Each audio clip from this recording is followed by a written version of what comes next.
Rashid L. Bienvenidos a mi canal. ¿Qué es la bodhicitta? La respuesta es simple y conocida por todos, al menos en palabras. La bodhicitta es el deseo de alcanzar la bodhidad para poder liberar a todos los seres sintientes. Pero en la práctica no es tan fácil en absoluto. Incluso algunos monjes de alto rango y personas que afirman ser yogis de la escuela de la gran perfección o practicantes de Vajrayana aún han desarrollado una renuncia genuina y bodhicitta. Cuando el venerable Atisha estaba en el Tíbet, una vez durante el desayuno con algunos discípulos, soltó hoy un practicante del Tantra y Vajra en la India logró el samadhi del cese de una sarvaka. Esta es una concentración en la que todas las sensación y pensamiento puros sean. El Vajra Tantra en sí es una práctica suprema de Vajrayana. Como no lo practicó por el bien de todos los seres sintientes, se convirtió en una práctica hinayana que llevó a su caída.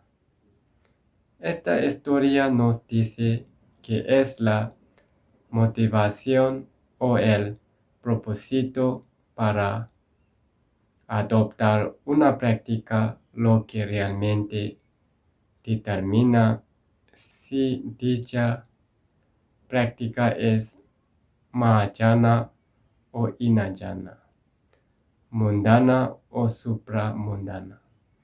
Tenemos como ejemplo a los animales liberadores. En la superficie parece que estamos beneficiando a otros seres, pero de hecho el propósito de muchas personas es solo evitar el sufrimiento o obtener beneficios en esta vida para sí mismas. Pueden alcanzar sus objetivos de esta manera. Sí pueden, sin embargo, liberar a los animales de sufrimiento solo con motivos egoístas no es una práctica mahayana porque el beneficiario real no es nadie más que uno mismo. Muchas personas están practicando los 5 preliminares extraordinarios con diligencia.